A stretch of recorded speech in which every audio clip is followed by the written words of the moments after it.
I love this stuff, and seeing people come forward and drop into these spaces and places just fills me with so much hope for our current everything as well as our future. So the accent comes from Canada. I've been in Aotearoa for 10 years now and absolutely call this whenua home. I mahi and play and live up in Te Matua Maui. I'm mama to a pup who is snoozing behind me, so you might see a waving black tail at any moment. Who knows? If she gets too distracting, just let me know and I can try to send her off, but who actually knows? And my background, I'm multi-passionate, so you're probably going to hear some various tangents come forward. My background is in predominantly somatic-based practices, soma meaning body. So soma is the Greek word for body. We have our cell body and we have our organism as a whole. So basically what somatics means is working with the wisdom of body, coming back to the innate knowing and innate resilience. Resilience is not something anyone can give to or take away. They can try to diminish, shift, or change, and it can be challenged by many things. But like mana, it is inherent within all of us. It is the thing that we can look to cultivate within ourselves, and that's what we're going to talk about today. And the other side of what I bring forward is my background in psychology. So I have a master's in psych, and I predominantly look at how can we be rested and well in today's geo-socio-political climate. And within that, I take a very mind, body, and everything in between approach. So everything I say is an offering. It's a what if, a maybe. Take this as a buffet. Take what feeds you, leave the rest, and translate it into whatever is most relatable for you and the communities that you work with. So to kind of put into perspective of where I'm coming from as the kind of the spaces that I currently occupy, I have worked in and with Department of Corrections as a program facilitator in therapeutic spaces. And I work a lot alongside ACC as a specialist and provider in that space. So a lot of what we're going to be coming into today is the maybe unlearning of trauma and relearning or maybe remembering of what it means to walk alongside ourselves, simultaneously walking alongside others. And I really appreciate everything that's been dropped into the chat. We have a wealth of knowledge and experience in this ropu today, and it's so beautiful to see. And I really appreciate a lot of the essence of what's been brought forward is how can I just do better? And my offering to you all is y'all are doing amazing because you're here. You're showing up to continue learning and expand who you are as a human, a professional, and everything in between. And that is what makes this work so meaningful. So thank you, thank you, thank you. And I I know my Canadian can start to show when I get really passionate and excited. So if at any point I do start to speak really fast, or if you're like, what the heck does that word mean? Please know that you can just pause me, raise a hand, use your voice, whatever it might be, and be like, girl, slow down. I will, and I will never be offended. I've heard it all. I've been described as a hummingbird on espresso. So hopefully we can just move through this in ways that feel best. And please ask any and all Patai questions along the way. So you can use the chat, voice, whatever feels best there. And know that nothing is a interruption. So you can just jump on in. And the thing that I ask from us today is what might it be like to listen with curiosity, listen with tinana? How do we come back to listening from body? So I know the brain can be very centered and very kind of pedestaled, especially in today's more therapeutic spaces. And there's been a big emphasis on brain-based or cognitive-based approaches. But today, let's see what it's like to incorporate and weave in the body, tinana, as a way of feeling, listening, and understanding. I know that Sylvie's already brought it forward, but Aotearoa is like 0 degrees of separation. Everyone knows everyone. So my ask is that what is shared here stays here. I know the recording will be available to you all, but whatever is shared in whatever way, let's maintain that within the virtual room. But whatever's learned here can leave here. So if you learn tools, resources, information, by all means, bring that out into the world. But just so that we are kind of on a space where we can bring this forward from authenticity and just bring it forward in a balanced and grounded way, knowing that it's not going to be shared. And within that, somebody that I'd like us to start with is Bio. So he is a African psychologist and activist coming out of all of the spaces and places that I kind of occupy as well. And one of his favorite quotes for me is, "These times are urgent. Let us slow down." And I really hold that because it can feel, especially here in Aotearoa, where we're having a moment just like the rest of the world. And I don't shy away from speaking to the macro, so what's happening beyond just our Okay, spaces and just click on the places. link, Bronnie. Oh, was that a question? Don't know. Oh, no, we're all good.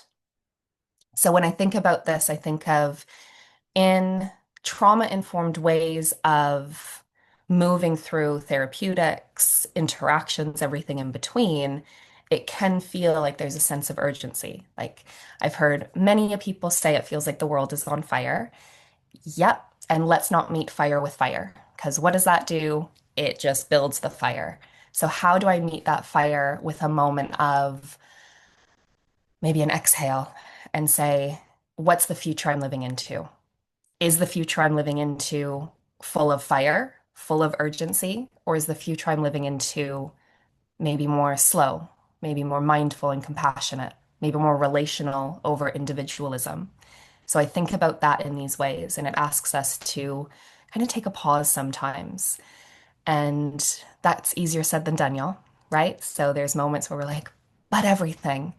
And so within that, today's kind of arc is I'm going to get into what it looks like to redefine or maybe just recenter what we know about trauma and bring the body back into the conversation.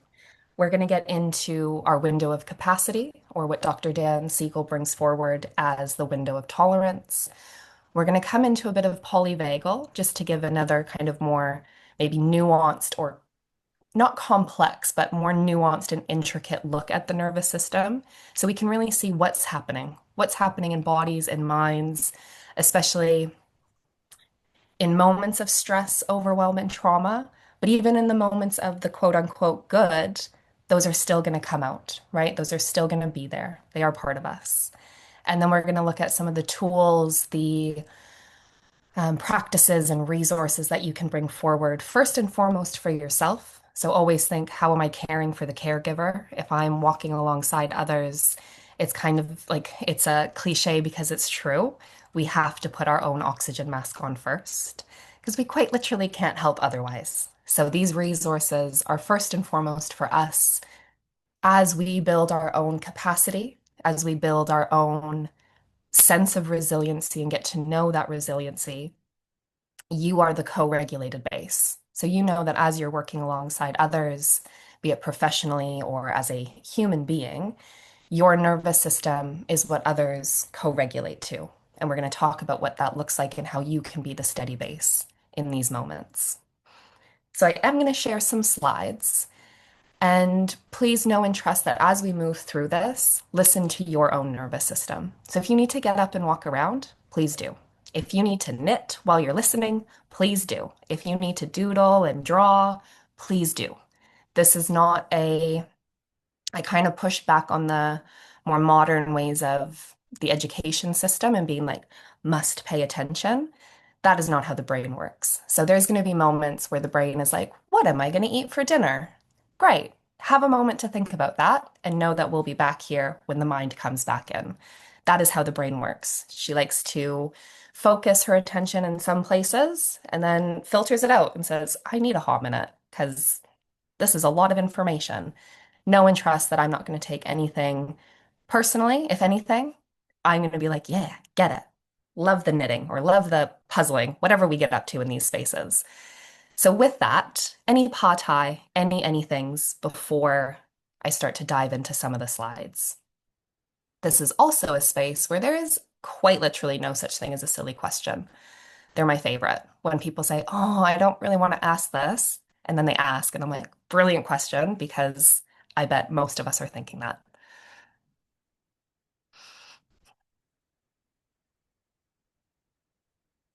All right, here we go. And if at any point I move on too quickly because you're typing or the like, please don't feel like you need to stop. Keep going, and I will come back to what's been asked and shared. So here we go. Okay, let me just make this bigger. Hopefully you can see some watercolor manga on the screen. We're going on a hikoi. So when we think about, and I'm starting here because this is kind of the arc of the process that we'll be thinking about as not only this is the arc of the process within therapeutic settings, or can be if that's kind of the route or framework that you work with. But I find the arc of the process in quite literally everything. Everything that has a beginning, a middle, and an end, there's an arc of process. So when we think about processing, integrating, and moving through trauma, there's three stages that the nervous system restores itself in.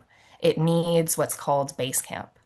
And well, let's first think like if I just showed up today, let's pretend we were in person and I show up and I'm like, "Hey everyone, you don't know me. You might not know anyone else in this room, but we're going to go climb Mount Everest. Come on." Most would be like, "I don't have any snacks." Well, I would be like, "I don't have any snacks. How am I going to do a hike without snacks? I don't have boots. I don't have a backpack. I don't have a tent. Like, I've got nothing. And you want me to do one of the hardest hikes. I don't know about that." Think about that side of trauma restoration. If you just walk into a room, you've never met this person, you have no context, and that person's like, "Welcome, tell me your deepest, darkest." And you're like, "Oh, okay. How, that's too much too soon." That's asking people to dive into the deep end. What we're going to see in a moment with trauma is there's a couple different ways we can define it. One can be too much too soon. So it's an overwhelm to the nervous system's ability to cope. Too much for too long, again, overwhelms the nervous system's ability to cope. Or not enough for too long. So think neglect, abandonment, not getting needs met for too long. Those are what overwhelms the system. If we approach therapeutics and healing in the same way, that still overwhelms the nervous system's ability to cope. So we titrate. Titrate are these bite-sized chunks. And I'm going to say more on titration in a moment. But if we think about this process that we're moving along, if I'm about to climb Mount Everest or do the quote unquote trauma work or inner work, whatever we want to call it, we need that base camp. So, base camp is us gathering our equipment. This could be resources, nervous system tools and practices, the things that help us find a sense of steadiness when life gets too hard. So think of it as support people.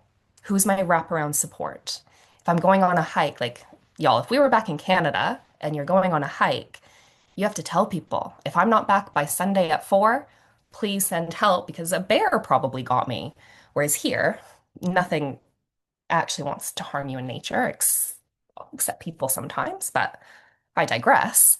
If we have those moments, we have to think about what is the wraparound. If we get to a point where we start talking about the grief, the shame, the bigness that is inherent in trauma, if this becomes overwhelming for the person, what's the steady base they're coming back to? So if they're riding the waves or they're in the rapids of the work, we need the riverbanks to come back to. So we're going to talk about resources as base camp. We're going to get to that in a moment. But this is when, as we get to know, okay, this nervous system is relatively stabilized. So another name that you might hear for this arc of process, step one is stabilization. We're stabilizing the nervous system so it can do the work. Then summit, that's the quote unquote work. This is where we process things, where we start to try to make sense of things. I look at the work as we cannot change what has happened. We cannot look back and say, if only it was different, or if only this hadn't happened.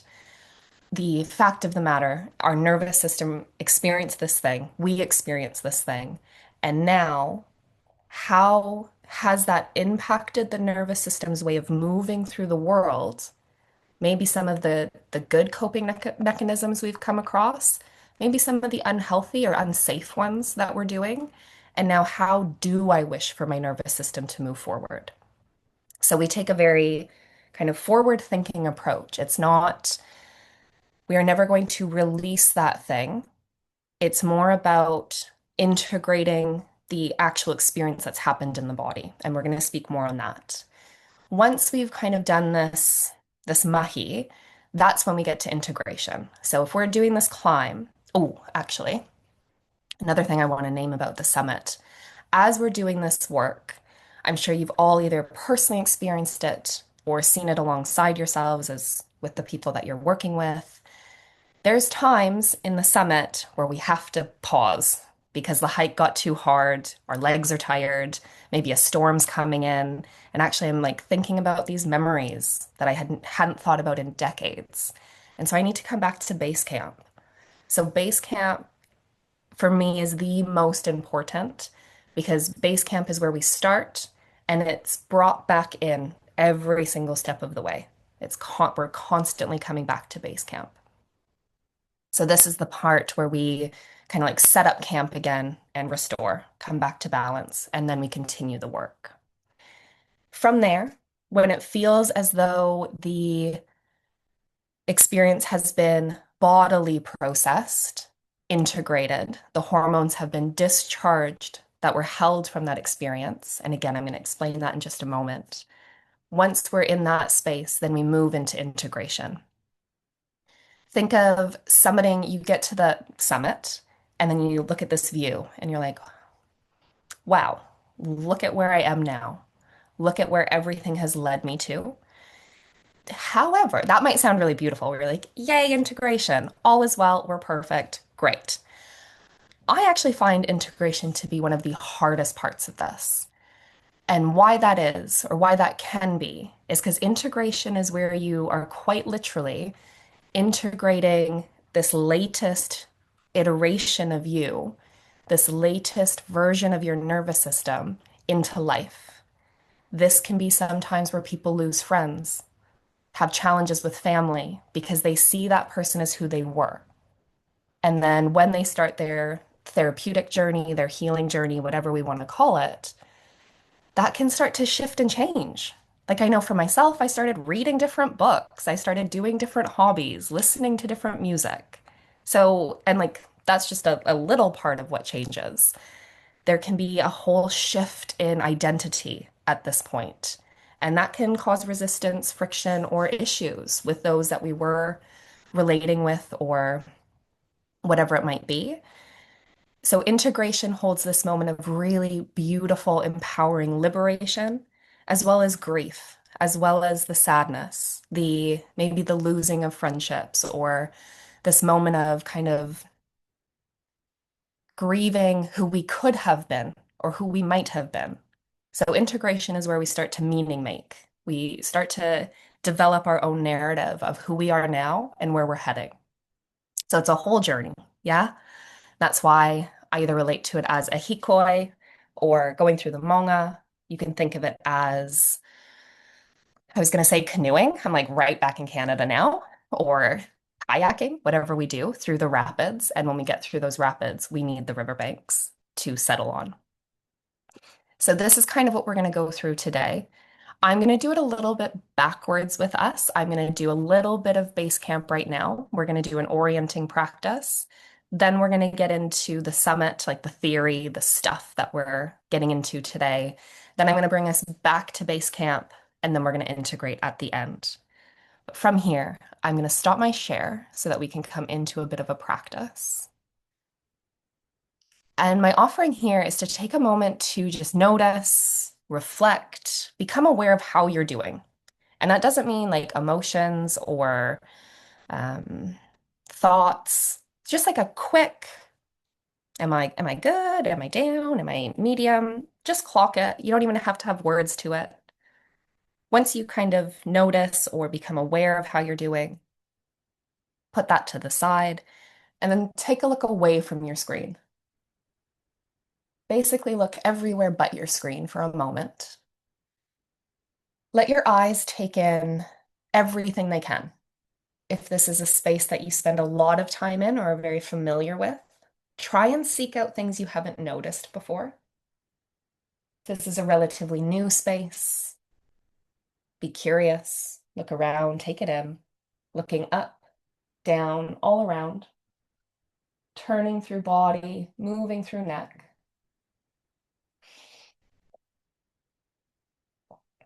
And then over time, see if you can find something that feels relatively interesting to look at. Nothing too overstimulating, nothing too boring, just something that feels easeful. See colors, shapes, textures, shadows. And as you're immersing yourself in what you see, can you simultaneously hear what's around you? The loud, the quiet, the near and far.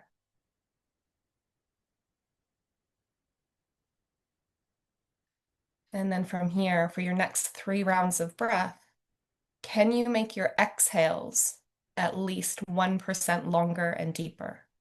Just notice what that's like. Might even imagine blowing out a candle on the other side of the room if that helps.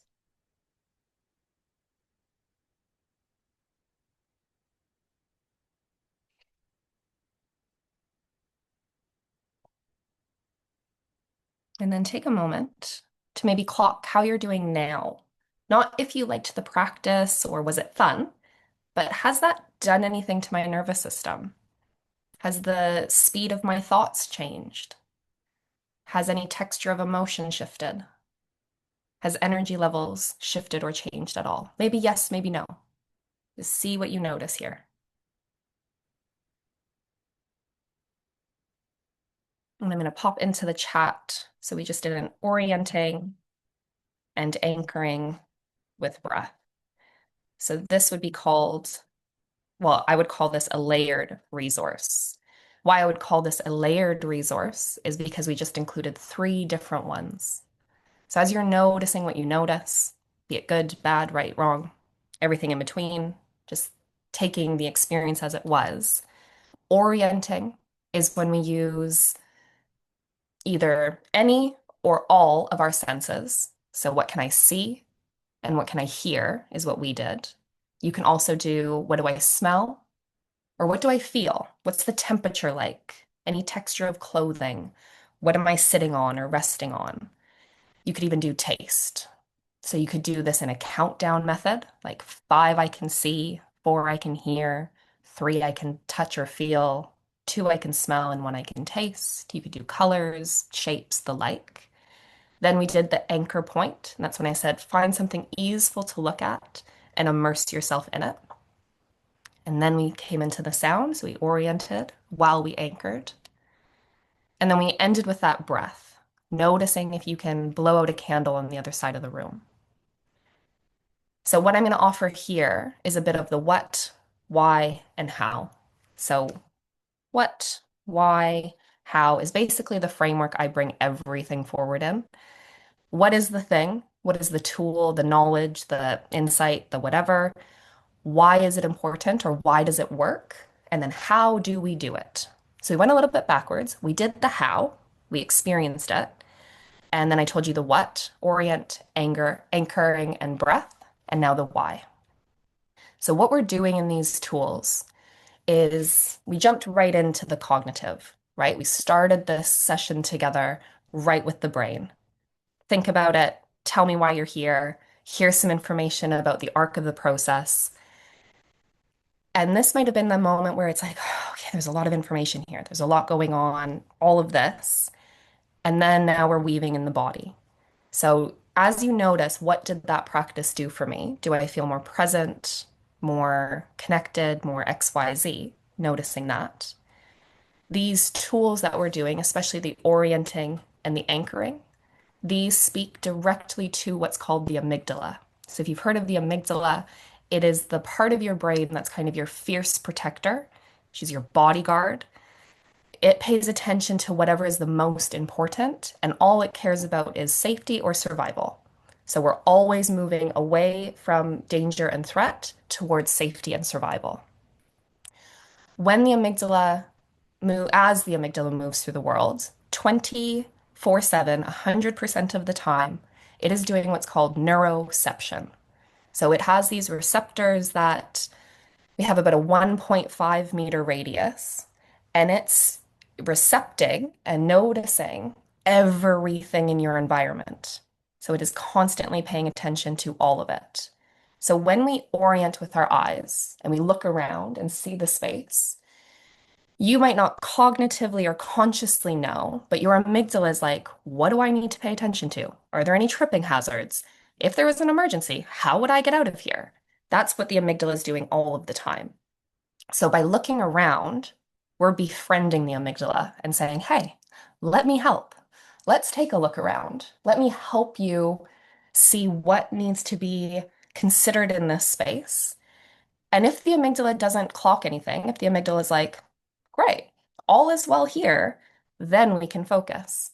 Then we can drop into the kaupapa. Then we can be here.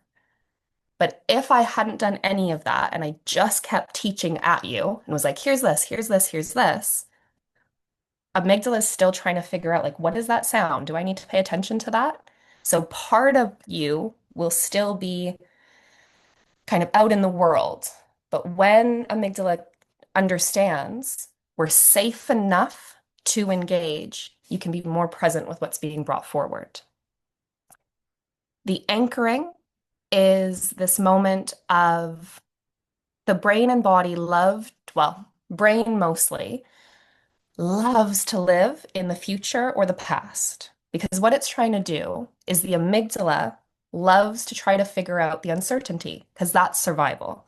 If I figure out all of the future possibilities, that'll keep me safe. So we constantly forward think. But then there's this other part of our brain, the little hippocampus. And I think of the hippocampus, so think of a library on a school campus. Hippo is the librarian, hippocampus. This little librarian pulls in the emotions, the details, the lighting, the sound, the everything to make a memory. So it's capturing as much information as it possibly can, and then it puts that in a file, puts it in the library for later use. So she loves to live in the past because she's the record keeper, she's the memory keeper. So when we think about that element of the brain, amygdala talks to hippocampus and says, hey, something feels threatening. When's the last time we felt something like this and what did we do? Hippocampus goes through her files and she's like, back in 1992, we did this. You're like, great, let me act like that to get through this scenario.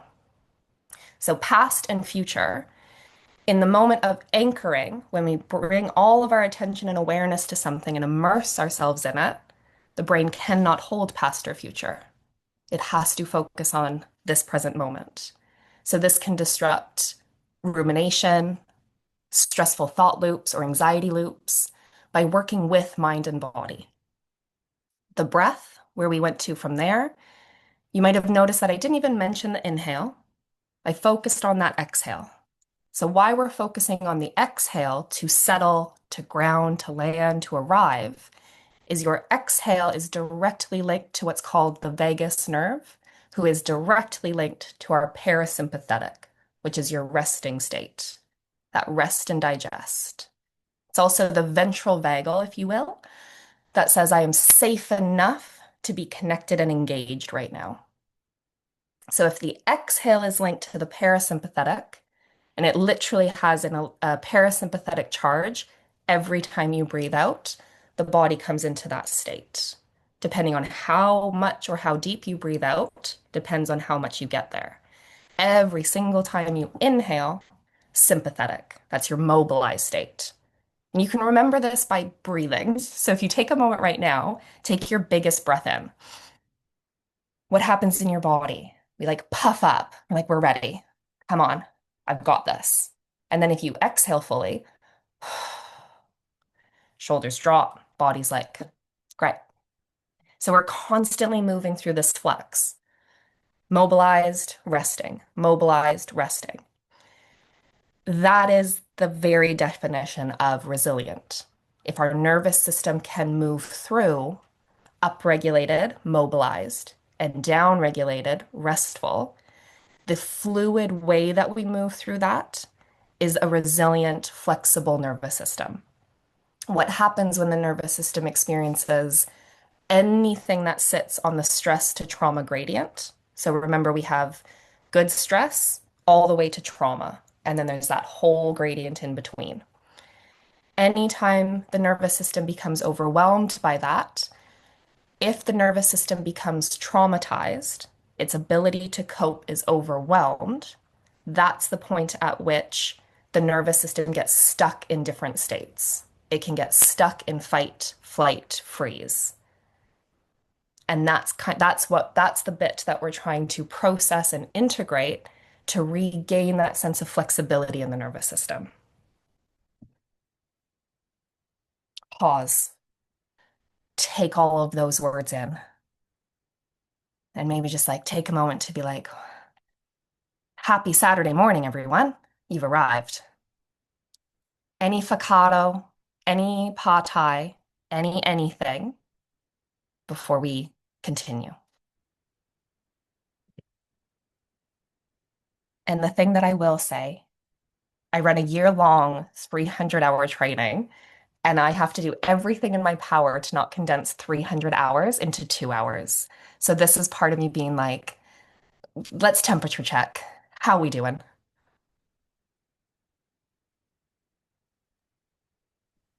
I'd just like to comment, Amanda, because we chose the word resilience for this training, and it's a powerful Mm. word, and but we're a little ambivalent about the word in some ways, but because we don't want people to feel like it's all on us to have to Yeah. be resilient, and Yeah. sometimes the kind of the image that comes with resilience is a toughness.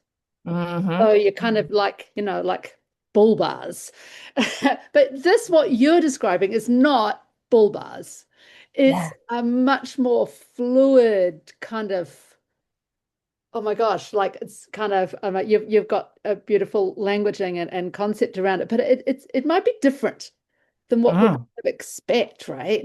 Mm. And this is just a lovely kind of teaching as to what's emerging in the world of trauma-informed practice, and as we learn about our nervous systems, that it just comes with this gentleness, Mm. kind of softness and sweetness, and the power is in that. Right? Yeah. Yeah, absolutely. And I think that's a really, like what you've just reminded me of is what we're seeing in the world. We're seeing in the world this idea of, well, I have to be the toughest, the strongest, the XYZest. And it's like, yeah. And for us in the background here, we see your dysregulated nervous system state and the fact that you're stuck in a fight response. That's not resilience. That's a stuckness. That's the nervous system's, it does not have anywhere to put that. And what we're seeing today is dysregulation coming out completely sideways in the name of being tough and resilient and like taking control or XYZ. And that's that I love that reminder of it. Like it brings us right back to that moment of, am I meeting fire with fire? Or am I actually meeting fire with an exhale and saying, whoa, we need a minute here? Because resilience is that moment of pausing and I think tuning into what's actually needed right now. Because if I keep pushing through, and that's, oh, I hear that a lot, just toughen up and push through, you'll be right, everything, stiff upper lip, whatever those sayings are. And it's like, but the nervous system cannot cope with that long term. It'll turn into what's called cortisol toxicity, literal toxic, poisonous levels of cortisol in our body. So it's like, actually, how am I expressing that and getting that up and out? And that's what we're here for. We're here for the softening. We're here for those moments of what is it like to genuinely, genuinely step back into that sense of autonomy, that moment of if I learn what I can learn about my nervous system, that means I get to choose where to from here. And what I mean by that is there's a lot of, and I don't know how kind of connected to the wellness narratives, the nervous system, and like kind of therapeutic narratives out there, especially in things like social media right now. There's this big focus on nervous system regulation. And I'm like, is it regulation? Like, are we regulating ourselves or actually like working with ourselves? Which one? But there's also this corridor around down regulating, always being calm, always being steady. Y'all, have you seen some of the things happening? Sometimes we actually need to upregulate and be like, no, nope, not doing this. Or I need to set a boundary and I actually need to upregulate to be like, this thing isn't okay. So when we learn about our nervous system, we learn that there's two different directions that we can go. We can upregulate to meet the moment. So me right now, could you imagine if I said, "Hi everyone, my name's Amanda, and we're just going to talk about some trauma today. Welcome." I'd be asleep, you'd probably all be asleep and be like, "This is not how I'm spending my Saturday. I am learning nothing." So I need to upregulate. I need to be in that higher bandwidth of my nervous system so that I can think clearly, hopefully remember what we're talking about and keep us on track. And then after this, once this is completed, that's my moment to say, oh, big exhale. Now let me down regulate. Now let me come back to a baseline. So that's the flexibility that we're looking for. So I love that. Oh, not Mickey. Thank you. Thank you. Thank you. Hopefully, there's more nuggets along the way. So I'm going to share a little bit more, and then we'll pop into a breakout room just to kind of unpack, process, and I'll explain more about what we're going to do in the breakout room when we get there. But let's come back to this bit. So I'm just going to kind of redefine trauma, maybe, come back to a lens of what it means to kind of find, I think, hope again in trauma. I think when it started to become, it's a very Western concept. So I do just want to name that from the front. Trauma is a modern Western concept. There are so many cultures, so many indigenous knowledges and wisdom traditions that do not have a kuku, a word, or a concept for trauma. This became highly studied in the Kalahari tribe out of Africa. And they were like, well, if you live in Africa, like I know that you are experiencing what Westerners would consider traumatic events. Why is your nervous system's ability to cope not overwhelmed and traumatized? Because they ritualistically move this stuff through their body. They have ceremony, they have rituals that include things like dance, shaking, and shaking inherently gets into what's called a neurogenic tremor. And that works on the muscular and the fascia level to actually discharge the survival hormones. Because what we're seeing here, trauma is the profound compression of survival energy that has not been able to complete its meaningful course of action. So if you think about rituals that make us move and dance, think about the haka. What a beautiful expression of movement, of like deeply embodied moments of here's everything in me and let me offer it back. Like here it is. Think of Waiata. Think of these moments of knowing that what happens in our body needs to be expressed and moved. So when we look at it this way, and we kind of flip it to the Western or more modern, westernized, current day spaces and places, I don't know about y'all, but it is not considered socially acceptable to just literally shake things off. Have you ever been in experiences where you feel overwhelmed, you want to cry, you want to express, but you're like, it's okay. It's okay. Yeah, I can continue the workday. That big thing happened, but that's fine. I'm good. I'm gonna pull it together. That pulling it together is us quite literally pulling those hormones into our fascia to hold them until they get discharged. This is what sticks the nervous system in states. So when we can think about it that way, that's where I'm really trying to kind of almost like think about this as decolonizing what we think about trauma, decolonizing what we think about being well, and coming back to a space of actually, my body knows. Tina knows. She'll tell you what's up. So when we have these moments of, I'm so angry I could cry, cry. Let's do that. Because that's body saying this needs to get out rather than the holding it together. Think of this also as moments. No, I'm getting ahead of myself. Pause. I'll bring that back later. So, trauma. The other thing that I want to name is when we look at trauma, it's not actually the event or the events themselves. It's what happens to the nervous system in response to the event or events. And this is not me saying traumatic things do not happen. Horrible things happen.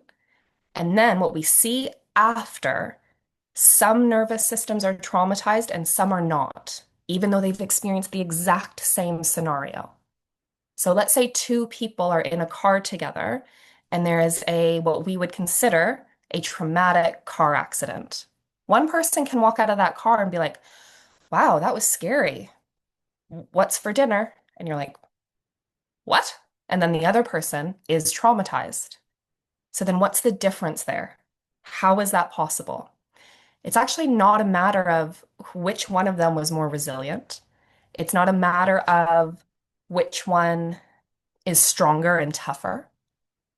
What it actually comes down to is the hormones that were coursing through the body at the time. Estrogen-rich bodies are more likely to experience PTSD because estrogen has a very specific impact on the HPA or the hypothalamic pituitary adrenal axis and how the brain itself processes the experience. So that's not to say, like, y'all, estrogen rich bodies, resilient as anything, right? So it's not to say that it's a matter of that. It's more what is happening inside body and what happened after the experience. Was that body able to, on a somatic body-based level, move the stuff out? To put this, like, I'll give an example here. I might stop the share so you can see more fully. So to put this into an example, we've got Dr. Peter Levine, who is he's Papa Bear of something called somatic experiencing, which again is a, hmm, a modern Western take on indigenous knowledge of shaking and working with body. So I just want to name that. And what he brings forward, where his kind of study started, he's been a doctor and in these spaces for quite some time. And he was studying not only the nervous system and how it responds to trauma, but like, why do we get traumatized? And then he had this experience himself where he was riding on his bike. He's biking along, and a car comes and he gets hit by the car. So it falls off his bike. This lady is around and she comes over and says, hey, I saw everything. I've called 911. This was in the States. I've called 911. I'm not going anywhere. So that was key. She did not say, you're okay. She did not say, you're safe, because that's not true. You just got hit by a car and you're not okay. But she said, I'm not going anywhere.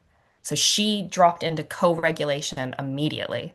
Not trained, like she's just a human being a human, but that was key. That was an element of kind of holding that and saying, I'm not going to do anything, but I'm also not going to let anything else happen. I'm here. So within that, he started doing this like motion, and she's like, go for it. Great. So he's doing this. Paramedics come along and want to put him on the stretcher. And he's like, absolutely not. You are not strapping me down. And they're like, absolutely, yes, we are. You have just been hit by a car and we need to make sure you're okay. He's like, I'm a doctor. I'm also of the privilege that I can say, you're not putting me on a stretcher. So they didn't. And they were like, fine, but we're at least going to put the heart monitor and the other monitors to check your vitals. He's like, great, but I'm not being strapped down. So they put the heart rate, the blood pressure, all of these things on, and he keeps doing this. And the paramedics are like, what is happening? Like, so tense. But then as they're watching him do this, they're also watching all of his vitals come back to baseline. And they're like, what? What is happening? And he didn't have the words for it in that moment. But what was happening once he kind of reflected on it after, this motion that he was doing in the moment was his nervous system's way of saying, his amygdala's way of saying, hey, I think if I could have pushed us away, we wouldn't have been hit by the car and wouldn't have experienced that pain. So it's kind of like our nervous system is like, I'm so sorry this bad thing happened to you, and I want to show you that I I did try to save you. I did try to help you. So as he's moving and as he's doing all of this, that's him completing that meaningful course of action. That's him getting those hormones out. Because hormones are the precursor to action or behavior. So those hormones that are coursing through body are saying, this is the action I wish we could have took. The amygdala does not know if that would have made it better or worse. We can never know, but it's what the body wanted to do in the moment. So in the acting out of that, that was the processing and integrating of the hormones. That experience did not traumatize his nervous system. However, when we talk to people who do get strapped down, who do get held and contained and kind of restrained, for lack of a better word, that is where we see the overwhelm, the inability to move that stuff.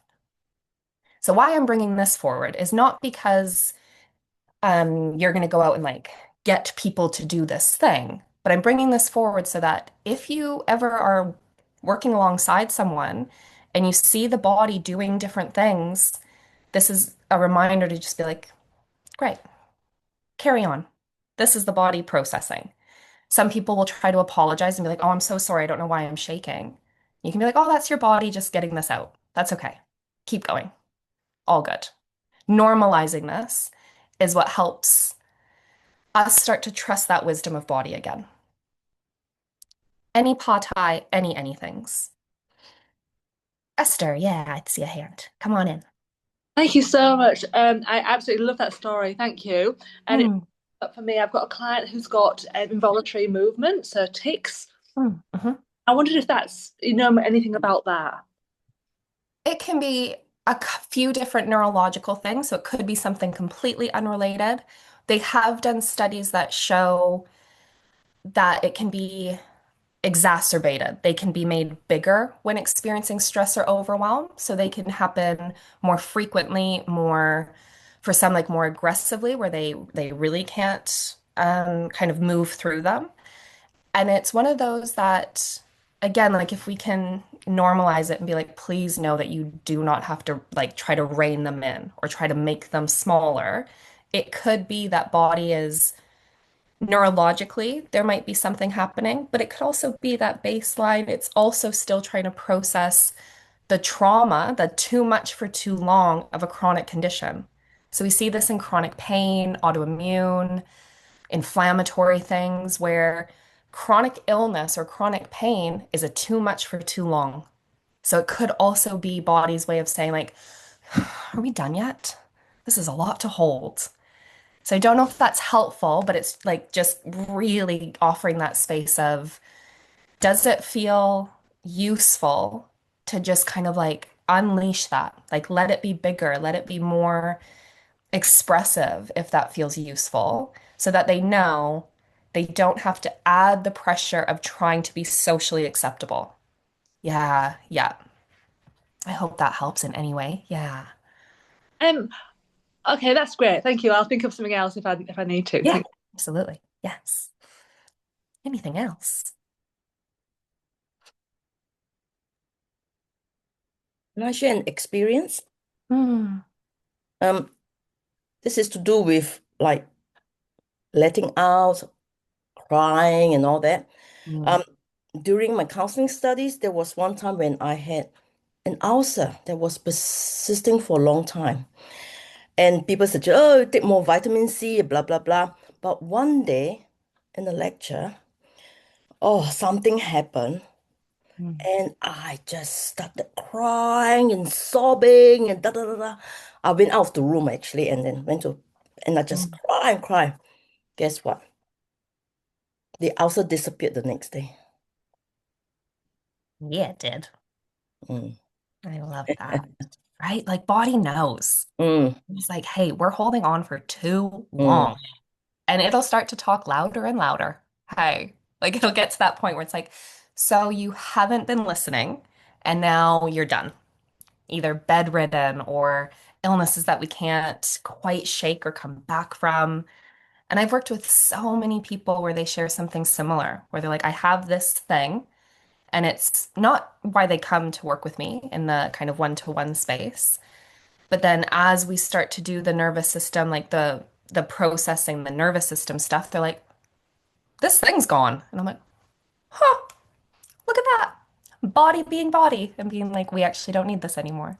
Because what I think about and what you're reminding me of is if these hormones continue to course through us from these experiences and life, if anyone has ever cooked with a rice cooker or a pressure cooker, so that is self-restoration in motion. Like you can literally watch this pressure cooker on the stove self-regulate. Once it gets to a boiling point, that little lid lifts, steam expresses.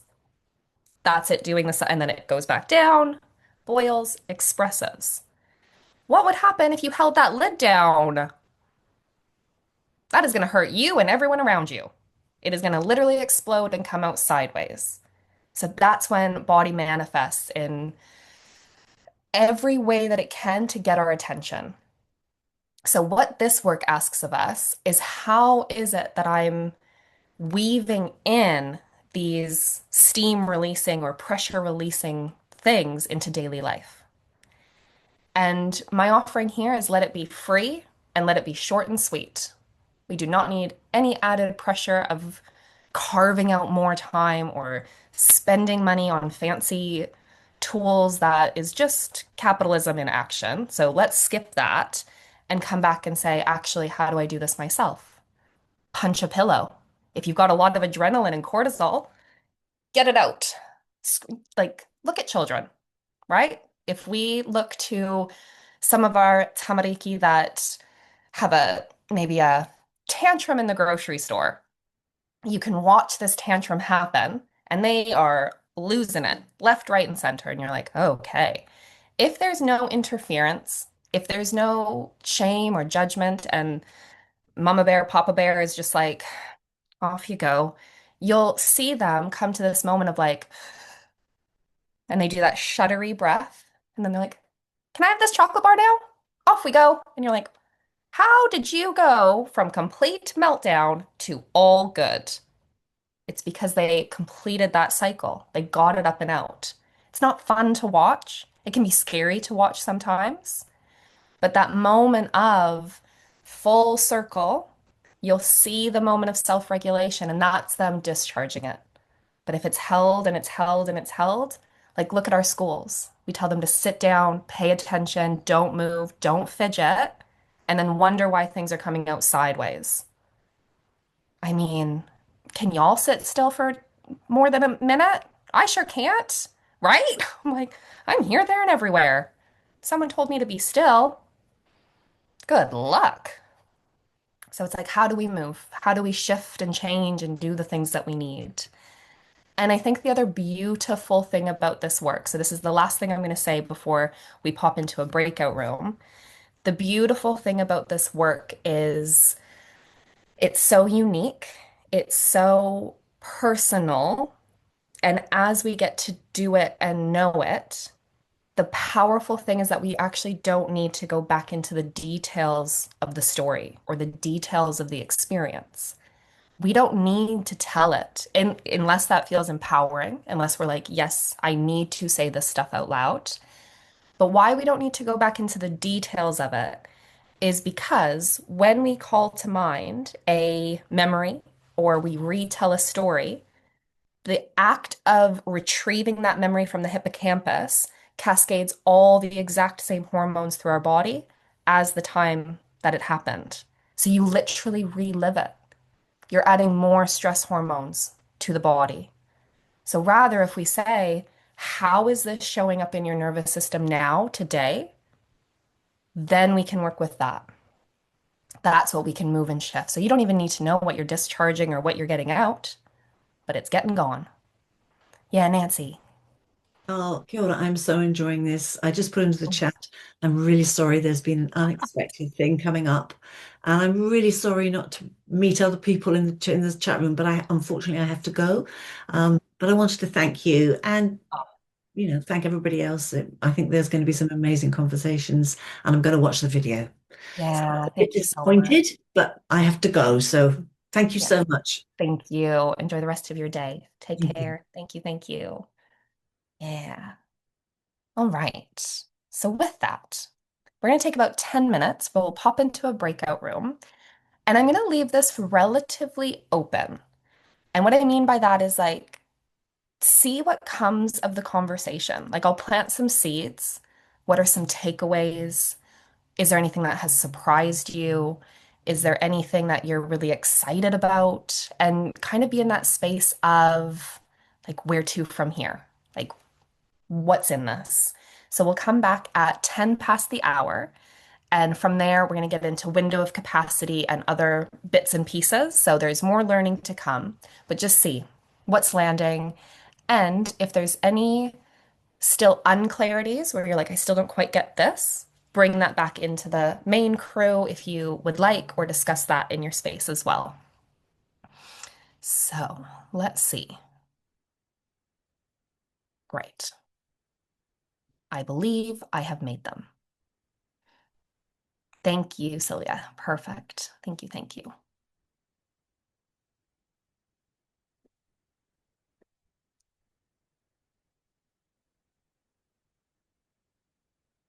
And I don't know if you want to pause. Do you want to pause the recording for now? It won't let me do it. I don't have the power. And they're talking about, oh, yeah, great idea.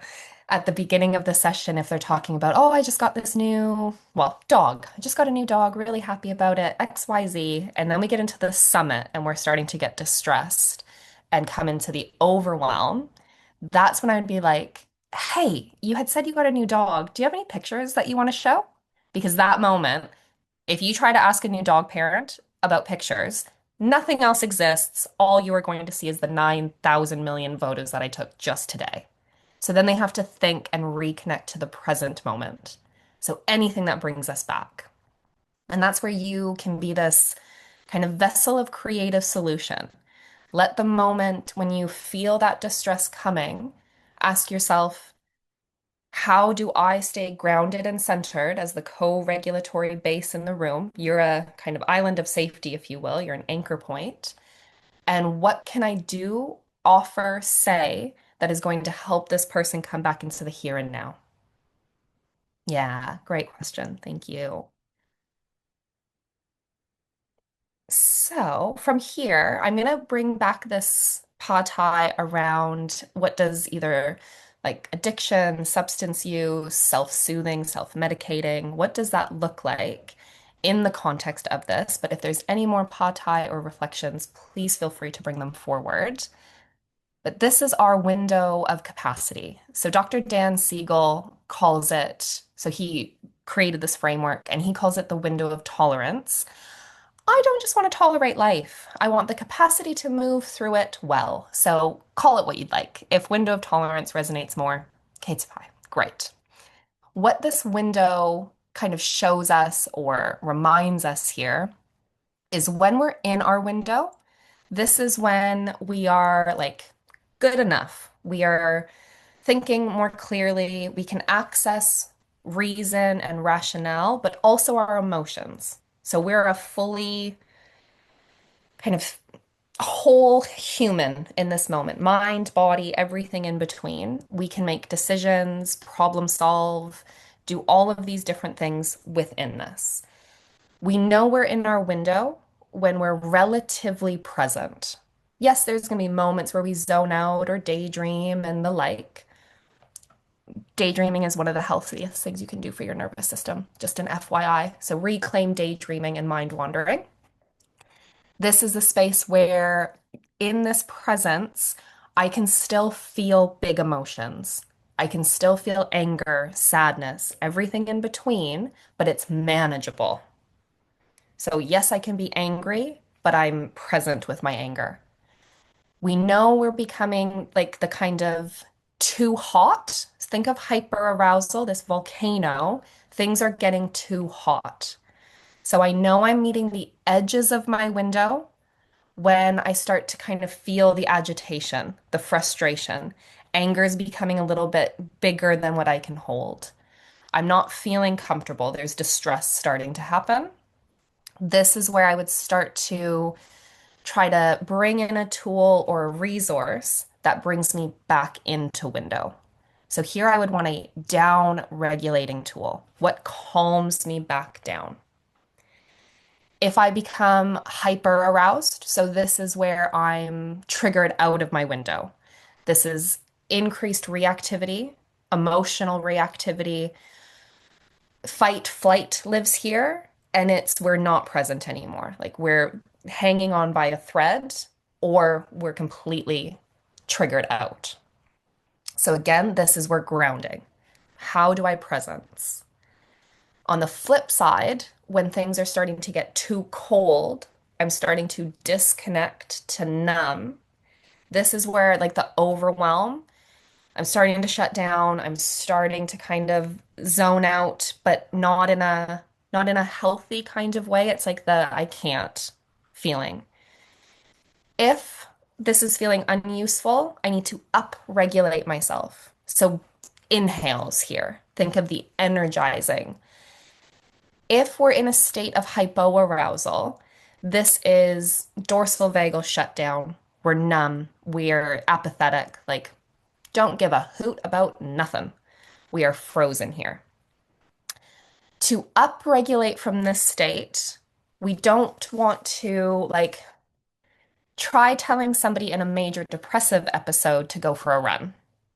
Not happening, 0%. So what we're doing here, because we're in a freeze state, think about the length of time it takes an ice cube to melt. It's not a too much too soon. It goes slow and steady. It melts in its own time and way. So our nervous system also needs to melt in its own time and way, but we can encourage it, we can support it. So research into major depressive episodes showed, like doctors, humans, we know exercise movement is good for us. But again, if we're in that hypoaroused frozen state, I'm not even going for a walk, let alone a run. Like exercise isn't happening. So they're like, how do we then support people to come out of that frozen state? And something really cool that they found, and I can't remember the jump that helped them get here, but what they started researching was the stretch receptors in our skin as well as the joints. And what they noticed was having somebody in that state, if they could stretch their hands and then clench, stretch, clench, and then it got bigger over time. What this is doing, and what I see in this is the movement is signaling to nervous system, we are safe enough to move again. We're safe enough to start to thaw. We're not going from 0 to 100. We're slowly, like, I think of a bear waking up from a Canadian hibernation. That bear is not just coming out of the cave and being like, let's eat berries. If you watch a bear come out of, it's the cutest thing, first and foremost. But it's like the groggy, like they don't even, they're like, what are these paws? Who am I? They're confused, they're disoriented, and it is slow. And then the stretches get bigger, and then you'll kind of see them start to wriggle and shake. It's slowly coming out of that state. Same for us humans. We try to come out of these states too much too soon. We go too fast. And then the system's like, but it's not safe. Let me freeze again. Or the system's like, it's not safe. Now I'm becoming hyper aroused because I'm angry because it's not safe to be in my window. So this is where you'll start to see some of these things, behaviors, actions, and the like. And this is where we can see, like, if we think about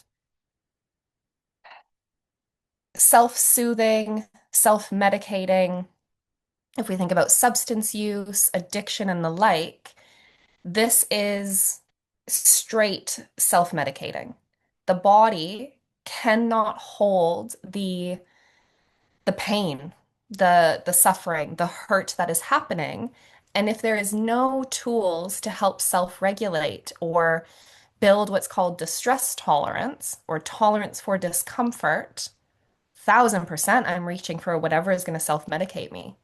Of course, I'm going to try and numb. So if we think about a shrunken window of capacity, and again, this is your window not only changes day to day, but hour to hour. It changes based on your sleep, your what you're eating, water, injury, like so many different things impact your window of capacity, and it changes for everyone all of the time. Stress and trauma drastically shrink the window of capacity because it shrinks our ability to cope and move through the world. If I have experienced pain, suffering, harm, trauma, and the like, if I do not have the tools to allow those hormones to move through my body, and remember, hormones precursor to behavior, which means heart rate has to change, breathing has to change. We get sensations in our stomach. So if as these hormones are moving through my body, my heart rate starts to go, if I don't have the tools to be like, this heart rate is uncomfortable, what can I do to change it? Well, marijuana, alcohol, anything that's a suppressant, anything that slows me down. Let's say I'm so numb that I can't hold friendships or relationships. Well, we've got many a substance to stimulate, to get us that liquid courage through alcohol, through drugs, the like. So Dr. Gabor Mate brings forward, while not every person that is traumatized becomes or has to deal with addiction, every single person that experiences addiction has been traumatized. And this is like his 40 something years of being a physician and working in East Hastings in Canada, which is it is the drug capital and people experiencing homelessness of North America. So when he worked in this space, everyone he was working alongside, he was like, it is like, we cannot deal with the pain inside our own bodies. And if we are not learning or being held in the discharge of those hormones, we're going to have to continue to medicate them. So rather than the asking of or saying things like, we need to just stop using or stop XYZing, we actually need to heart hold this human and the pain that they've experienced and help them move this so they can move forward. So think of this in ways of risk reduction, harm reduction. And what I try to remind myself all of the time is I am not here to dismantle anyone's coping mechanism. So if somebody comes to me and says, I use XYZ, okay, what's the function of this behavior? What's the need that's trying to be met? And then I'm going to bring in tools alongside. So if somebody says to me, anytime I get stressed, I have to go outside and have a smoke. Well, two things become clear to me here. One, I have to remove myself. So I need time out. I need time and space from people. I need a break and breathing. So I'm not saying never smoke again. I'm saying, hey, when else can you take a break and remove yourself from situations? Let's also weave in when you're not smoking, can you weave in a breathing technique like this? So I'm bringing it in alongside so that as that person gets to know that and do that, then maybe the smoking is less. But if I just come in and say, nope, no more drinking for you, we've all seen how that goes. That goes sideways. So it could last for a little bit, and they're like, yes, so proud, so proud. Life happens, overwhelm of heart rate, breathing. My whole physiology changes. I can't cope with the internal sensations. Let me self-medicate. We need the tools. Does that help? Does that anythings on this? My favorite part of running these is like, I've got all these slides. I think I'm on slide 2 of a million. We'll see what happens. But that's my favorite part is making it relatable. So please, if there's anything, we can get into it. Another element that I want to kind of lay on top of this window of capacity is, we've talked about that, is this polyvagal theory. So I'm not going to go too much into this. This will be, I'll send the slides through so that you can have access to these as well, so you can return to them. But basically, polyvagal theory, it comes from Dr. Stephen Porges, and it just gives us a little bit more nuanced way of looking at the nervous system. So in more like traditional psychology or traditional ways of looking at the nervous system, it's typically split sympathetic, parasympathetic, stress response, fight, flight.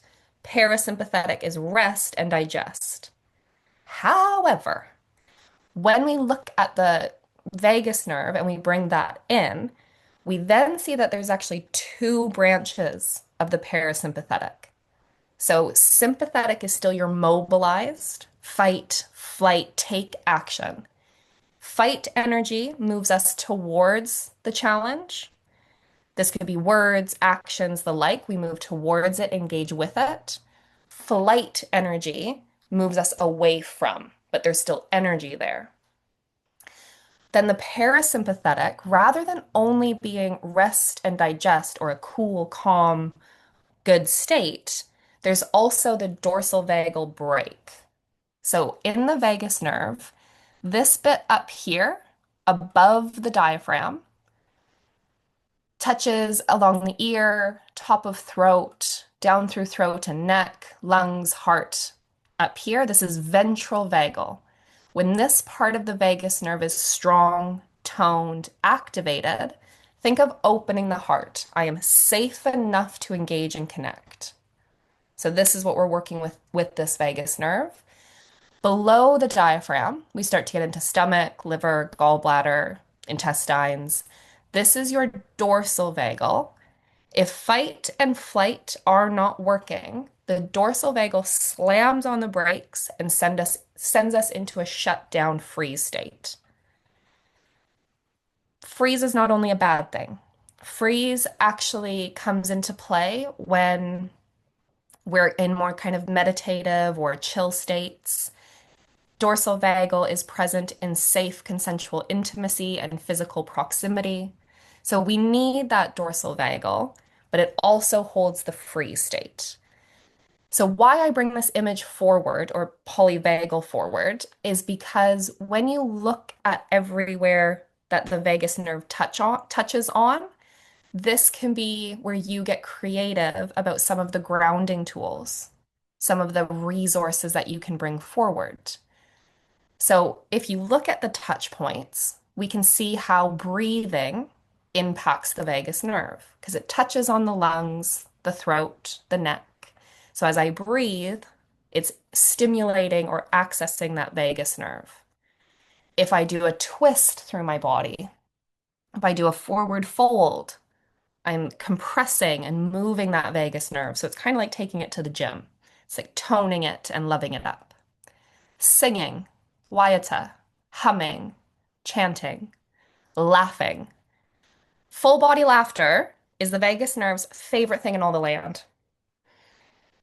Genuine full body laughter is something we can only do in a ventral vagal connected state. So laughter is a good thing. If you see it in the spaces, we're on to something. So within this, my hope is that this can then start to make a bit of sense so that you can recognize or know what's coming into your spaces.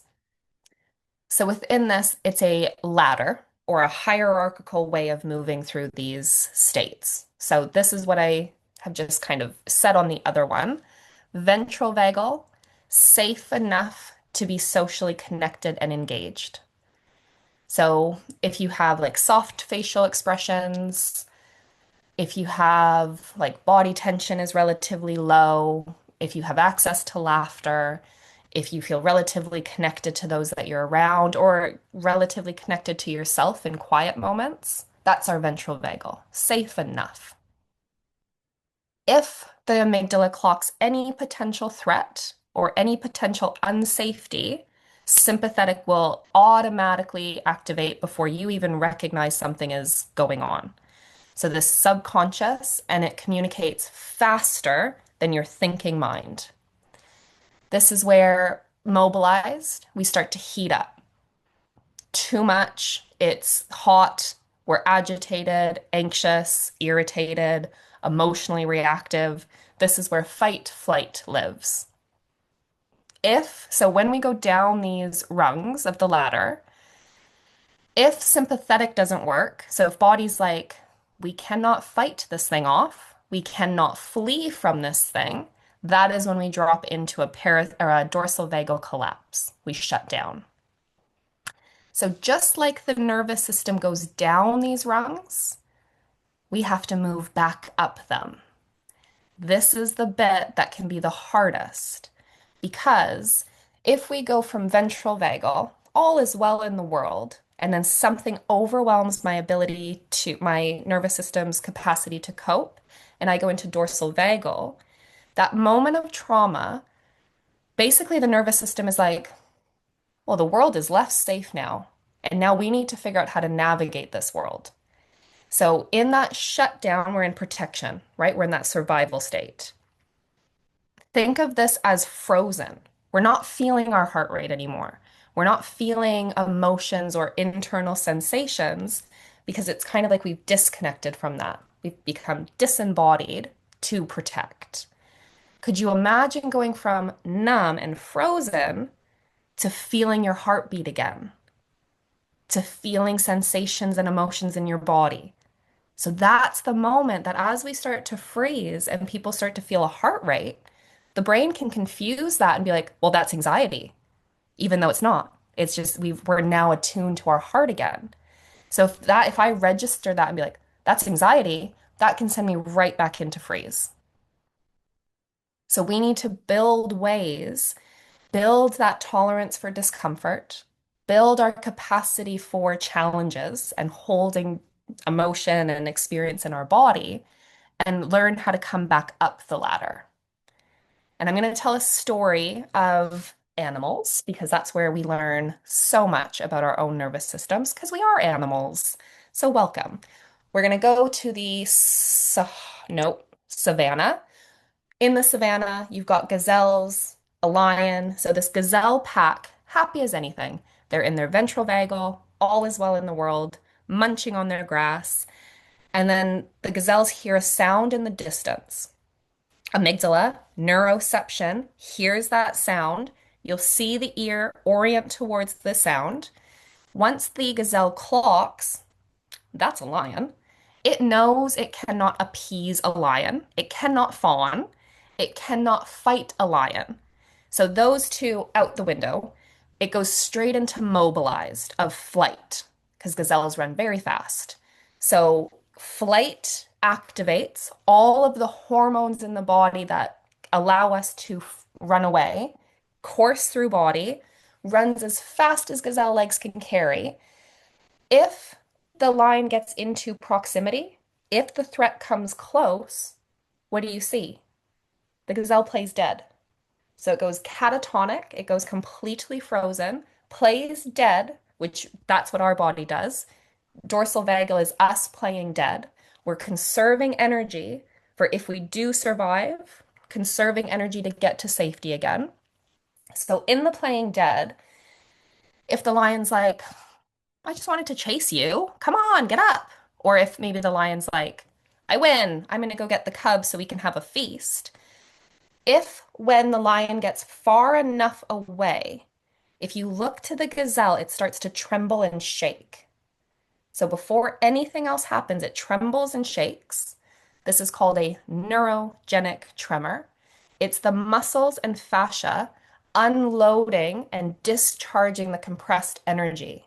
So it's unloading those hormones. Remember definition of trauma, compressing the energy, not releasing it. So because she could shake and unload those hormones, she shakes, she gets up, runs away. Next minute, she's munching on grass again. And you're like, girl, you almost died. How are you so chill? She's like, I completed my stress response. I discharged the survival energy. Does not traumatize the gazelle. Animals in the wild do not experience trauma. They can close that loop and discharge the energy. It's when we compress it and shut it down. So when we think about these, really what we're looking for are what are the tools that can help people hold the fullness of their lived experience. So that's where base camp is so important because I'm equipping people with the tools, the resources, the stuff that helps them know I can breathe through this racing heart. I don't need to, I can do this. I can hold sadness. I can let it move through me. I don't have to do anything to it, and I don't have to avoid it and shut it down. I can allow it to move, but we need those tools. So, what are said tools? Great question. So glad you asked. So we're going to come to this one. So resources are the tools. Some of the tools are internal. So it might be using your memory. It might be using imagery. My brain does not visualize, so that is not a tool for me. So just know different neurocircuitries need different things. Sensations, like um, focusing on the sensation of my feet on the ground, my breath. They could be external resources, people, places, objects, nature. So I've got, like, this one would be a resource for me. I've got this rock. It's got certain textures. I can look at it. It's an object and nature that I can focus on when all of this is too much. And in the focusing on this, it's like I get out of the way so my body can process because it's still working behind the scenes. So much wiser and quicker than we are. So if we get out of the way, it'll do the processing. So think of a resource as anything that allows you to ground, to come back to the present moment and hold or allow things to move through you. And there's so many. There's so many different ones. I've made a list for you all. So different things that you can do here, different things that you can do here. So there's many a different thing. But think of it as, and when you get these slides, I know we're not going to go over all of them, but I just wanted to kind of open the conversation of what's possible. And every single one of these is free. None of these cost money. They're short and sweet because let's push back against capitalism and consumerism and take back that power that we have to resource ourselves. So within these, take a moment to even just jot down something for you. I'm actually going to stop my share here. Just take a moment to jot anything down. What allows me to take an exhale? How do I unwind after a stressful moment? How do I come back to center? And what charges my battery? What tops me back up? And I'm aware of time as well. Just want to talk to y'all all day. And I also want to respect your weekends and your Saturday. So please continue to reflect on your things, your resources, your stuff. And I'll also open the space here for any pa any whakaaro, anything as we start to kind of wrap up and I'll close with a practice. And Silvia, I'm hoping that you'll close us with karakia as well, if that calls to you. It's so much information, y'all. Well done. It is a lot, and it's something I've been working into myself for the last year or two, and it's like it does feel a bit overwhelming. It's a lot of information, really a different understanding of what's going on inside our bodies, uh, Mm, and how our brains and our spirits, our hearts, and our bodies are. Yeah, what emotion is and what action is, and you're introducing really a quite a whole different worldview in a way, yeah. and it's wonderful. It's what's emerging from neuroscience. It's kind of really leading us into awesome new ground.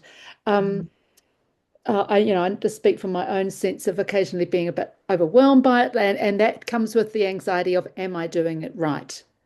Do I yeah. know enough to be able to, do I know enough to be dangerous? What are the risks? Am I kind of just like trying to be trendy? There's this kind of Mm, self-critique that goes on. Just my encouragement in this space is that our wisdom, our practical wisdom, therapeutically, pastorally, really in this, yes, we can draw on theory and emerging understandings and techniques, but it really connects with just noticing ourselves in a different way, just linking our own awareness. A lot of those things were noticing, weren't they? I love that. And the kind of permission or the tools of inquiry. Mm, What mm, actually is happening inside of myself? How do I listen to myself, all of myself, more keenly and bring those insights into my work? Then we can also then attune into other people and listen to them. What's happening in this person's body? How does mm, that link with what they're saying and how what they're doing and how are they right now? Um, this is what makes this all so exciting for me and really useful in my mm, work. I love that. You reminded me of a something that Carl Jung says, know all the theories, master all the techniques, but as you touch a human soul, be just another human soul. Know it all, master it all, do the thing, and then throw it out the window and say, what does this moment and this person need? And that's that like vessel of creative solution is like know this stuff, know your professional models, modalities, frameworks, everything. Keep learning, keep studying. Trust your hippocampus is putting these things in the library. It's storing stuff. So then when you show up person to person, you can say, what is this moment asking? What's needed here? Love it. Any partai, anythings, any points of clarity, because you should know everything at the end of that 2 hours. Like you are now off you go into the world. It's more like a now I know nothing. Yeah, come on in. Is it Michaela? Michella? How do I say it? How do I say your name? Michelle. Michella. Yes. Come on in. I want to go back to what you say about trauma when people talk about it. Mhm. And the telltale sign is the body language, right? When it is not resolved, you can see. Um, a psychologist had mentioned about it is good to talk about something that happened, say an accident, you just had an accident. And I just want your take on it when, you keep talking about it. It's like, Yes. Yeah. because just to get it out, right? Yeah, Then the next day you absolutely. might see somebody else, you want to talk about it. We don't shut Yeah. them, right? Just let Exactly. them. Okay. Yes. Yes, Thank you. exactly. Yeah. Because everyone will process, like we all, our nervous systems are like fingerprints. No two nervous systems are the same. So everyone processes, moves through things in their own time and way. Some need to verbally process, some internally process, some are fast, some are slow, some are everything in between. So part of what happens post-trauma is our amygdala is saying, How do we never experience something like that again? So let me pour over every single detail. Let me figure out every single thing I can to log that in the library. So as we move through the world, we never experience this again. So part of the talking about it, part of the like, here's everything, is us trying to figure out, is there anything else I needed to learn from that? Is there anything that amygdala's like, that's still not sitting right? Like, how else could I have XYZ'd? So that's where for us, it's like, keep going. I've got my cup of tea. Off you go. Tell me everything. We don't even need to ask questions. If you've ever sat with somebody verbally processing, you are not required. You are just a body that is there to be like, I see you. I'm witnessing you. You carry on. And within that kind of speaking and being witnessed, like all y'all know the power of listening and witnessing. Less is more. You show up to witness this nervous system's own unique ability and inherent wisdom to heal, to restore, to come back to balance. And I think there's something so valuable about the kind of reminder of it has to be a both and approach. We really like, I know so many people in psychology or cognitive based talk therapies that are like, nope, no body stuff. And then I know body-based practitioners, somatic practitioners that like throw psychology out. We need to get rid of all of it.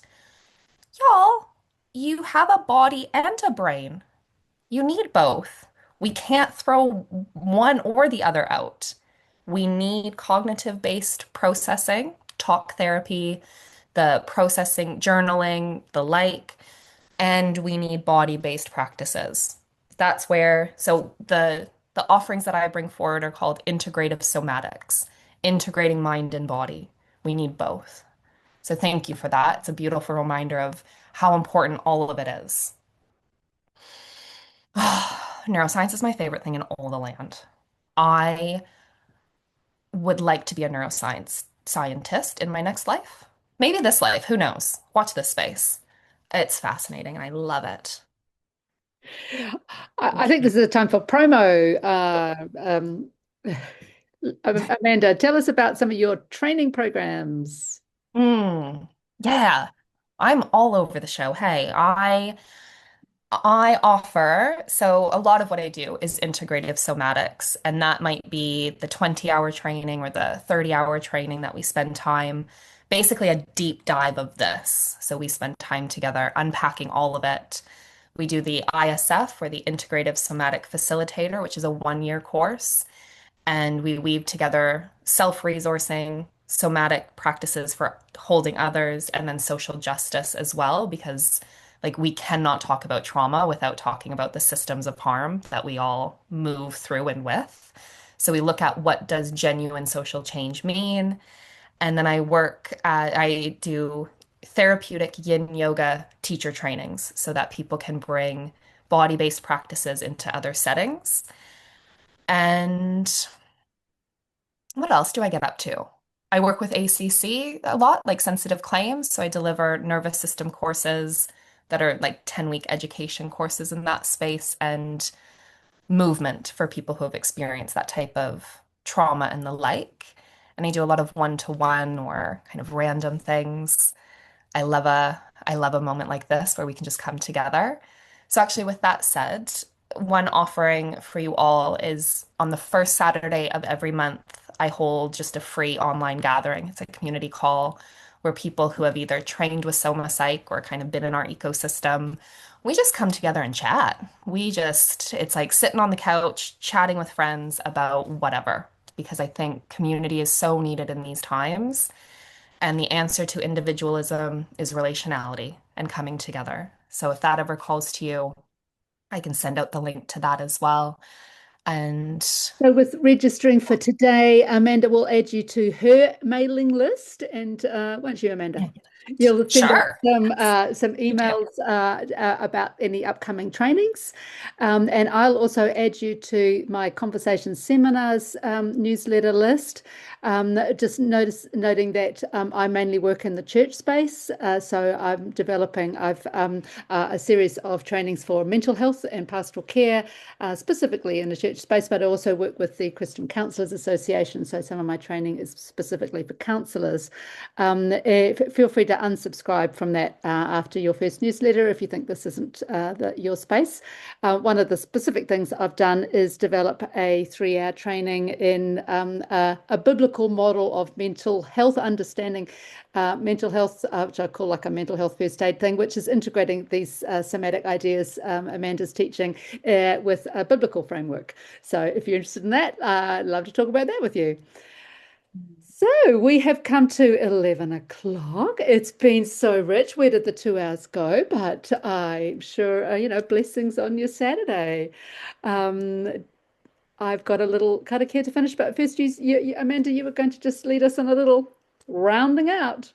Yeah, we'll just do a really quick Yeah. practice if it calls to Yeah. you. And if you do, because we are at the hour, if you need to head out, please do. Thank you so, so much for being here. I greatly appreciate it. And know that I'm here as a resource. So if you have any pod tie along the way, it's Amanda@SomaPsych.org. So you can always reach out if there's anything that you're like, what did this mean again? And the like. And then from here, we're just going to massage our ears for a second. And if you're like, what the heck? Let's go. So find the finger and then just come into the entry point. So what we're doing here, I'm just going to do one at a time so I can hear myself explain. You can do both or one at a time. We're doing the vagus nerve plexus with the facial nerve here. So just take a moment as you exhale. There's a gentle tugging down of the ear. You take a moment there and then just find some movement here. You might notice yourself yawn. That is normal. That's what this practice does. It down regulates. And then start to come into the cheek area. And maybe the jaw in and through there. And so you might be doing both at the same time, and that's perfect. Whatever feels best. So this is basically us saying like, hey, vagus nerve, welcome. Let's turn on a little bit. Let's come into action. And then from there, just take a moment, maybe start to look away from your screen as you do it. This is kind of you signaling to body, we're done. We are wrapping up. That session is completing. Now, how am I going to step into the rest of my day? Hmm. Yeah. Thank you all so, so much. I have thoroughly enjoyed our time together. Thank you for your energy, your insights, your paw tie, your everything in between. And I am here for it. So I'm going to I'll send the slides over. It's got my contact. It has the website if you're interested in anything. And know that I'm here as a resource moving forward. Thank you, thank you, thank you. So kia tau kia tātou katoa te atawhai o tō tātou ariki a ihu karaiti me te aroha o te atua, me te whiwhinga tahitanga ki te wairua tapu, ake, ake, ake. May the grace of Christ, the love of God, and the belonging of the Holy Spirit be with us all. Amen. Peace be with you. Amen. Kia Thank you ora. so much. Yeah, Thank you, you. Amanda. Thank you, thank you. Pakite ano. Thank Thank you. Thank you. Bye. you.